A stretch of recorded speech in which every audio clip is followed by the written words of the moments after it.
Assalamualaikum warahmatullahi wabarakatuh.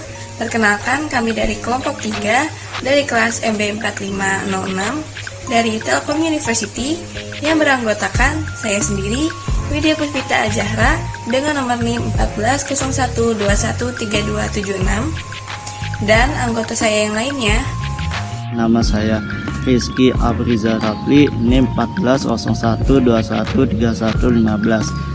Christine Emanuela Sihaan dengan NIM 140121349. Saya Arenta Ataya Kayana dengan NIM 14012133445. Saya Risma Dayanti, NIM saya 14011844214. Di sini kami akan menjelaskan mengenai analisis bisnis dari PT KAI.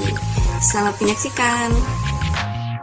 PT Kereta Api Indonesia atau PT KAI merupakan satu-satunya perusahaan perkeretaapian yang ada di Indonesia yang kini telah memiliki 7 anak perusahaan.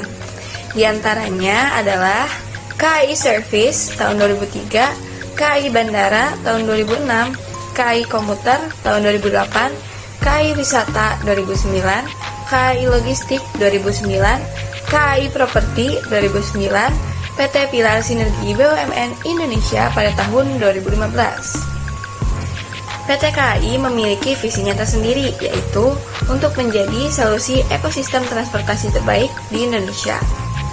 Selain itu, misi dari PT KAI adalah untuk menyediakan sistem transportasi, untuk mengembangkan sistem transportasi massal, untuk memajukan pembangunan nasional. Tujuan perseroan adalah untuk melakukan usaha di bidang transportasi serta optimalisasi pemanfaatan sumber daya yang dimiliki perseroan untuk menghasilkan barang atau jasa yang bermutu tinggi dan berdaya saing kuat untuk mendapatkan keuntungan guna meningkatkan nilai perseroan dengan menerapkan prinsip perseroan terbatas. PT KAI ini memiliki 2 layanan, yaitu yang pertama ada kereta penumpang dan kereta barang. Kereta penumpang sendiri memiliki target pasar yaitu masyarakat Indonesia yang membutuhkan layanan transportasi umum kereta api. Sementara itu, kereta barang memiliki target pasar yaitu produsen yang membutuhkan layanan di bidang distribusi untuk mendistribusikan produk-produk yang telah mereka buat. Meski tidak memiliki pesaing yang spesifik di bidang transportasi perkeretaapian, namun PT KAI memiliki pesaing di bidang transportasi umum. Contohnya saja seperti PT Garuda, PT Grab Indonesia, dan PT Gojek Indonesia. PT KAI merupakan BUMN atau badan usaha milik negara, sehingga 100% sahamnya jatuh ke tangan pemerintah Indonesia. PT KAI memproduksi kereta api yang digunakan untuk mengangkut penumpang maupun barang. Produksi tersebut mempunyai manfaat khusus seperti meningkatkan pangsa pasar, meningkatkan manfaat uang, transformasi kualitas layanan dan keamanan, mewujudkan keberlanjutan finansial, serta tercapainya sinergi. Situasi pandemik ini membuat PT KAI mempunyai fitur unik, yaitu e-boarding pass, sehingga mengurangi kontak fisik antara penumpang dengan pelanggan. Pada saat pandemik ini, PT KAI bagian pengiriman barang dilakukan dengan menyambung gerbong barang dengan gerbong penumpang karena kereta api penumpang tidak jalan setiap hari. Selain dalam bidang usaha angkutan, PT KAI mempunyai layanan pendidikan dan pelatihan di bidang kereta api dan juga penyewaan sarana. PT KAI pun mempunyai situs web yaitu www.kai.id yang bertujuan untuk memudahkan mengakses informasi dengan kualitas yang baik dan juga terdapat pelayanan web yang baik dan sudah sangat aman. Untuk orang yang bertanggung jawab dalam bagian organisasi PT Kereta Api Indonesia, yang pertama ada Presiden Direktur, dipegang oleh Didik Hartantio. Yang kedua, ada Managing Director of Commerce, dipegang oleh Daden Rudiansyah. Yang ketiga, ada Managing Director of Operation, dipegang oleh Heru Kuswanto. Yang keempat, ada Managing Director of Infrastructure, dipegang oleh Awan Hermawan Purwadinata. Yang kelima, ada Managing Director of Safety and Security, dipegang oleh John Roberto. Yang keenam, ada Managing Director of Human Capital and General Affairs, dipegang oleh Agung Yunanto. Yang ketujuh, ada Managing Director of Strategic Planning and Business Development, dipegang oleh Jeffrey. Yang kedelapan, ada Managing Director of Finance, dipegang oleh Salusra Wijaya. Pada produk memiliki kelebihan fasilitas lengkap, adanya CSO, bebas dari pedagang asongan, kenyamanan, tepat waktu, dan jumlah kursi yang banyak. Kelemahannya, fasilitas TV yang kurang memuaskan, tidak adanya snack, respon keluhan pelanggan yang kurangnya promosi, tidak ada perhitungan jumlah barang. Peluangnya, setiap kota memiliki stasiunnya masing-masing, dapat memuat barang atau penumpang dengan skala besar, dan minat wisatawan tinggi. Ancaman penawarannya yaitu penawaran harga lebih murah dari maskapai penerbangan, banyaknya jasa travel, maskapai penerbangan yang memiliki rute baru. Pada merek atau pemasaran, memiliki kelebihan marketing campaign, sosialisasi materi promosi, membuat video mengenai produk, pengembangan kompetensi bagi SDM.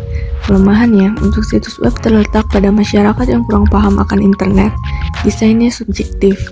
Peluangnya, menjalin kerjasama untuk memaksimalkan saluran penjualan dengan sasaran untuk mencapai perluasan penjualan. Ancaman penawarannya yaitu banyak yang mengenal PT KAI dengan image formal sehingga sulit mendekati target sasaran.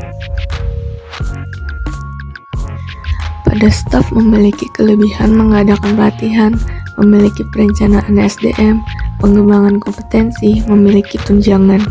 Kekurangannya tidak ada fasilitas untuk kebugaran serta kesehatan mental pegawai.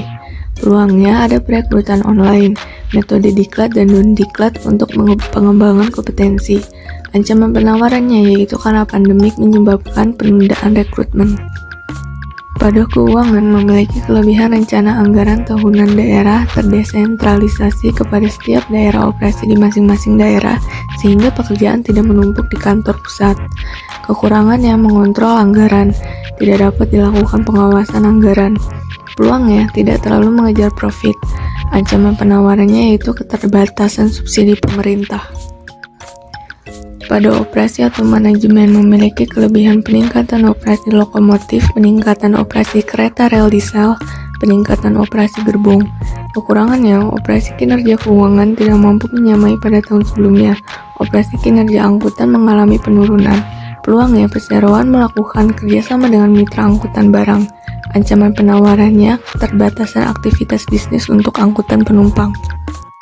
Pada pasar, memiliki kelebihan merupakan satu-satunya perusahaan yang bergerak di bidang perkereta-apian dan memiliki banyak jasa.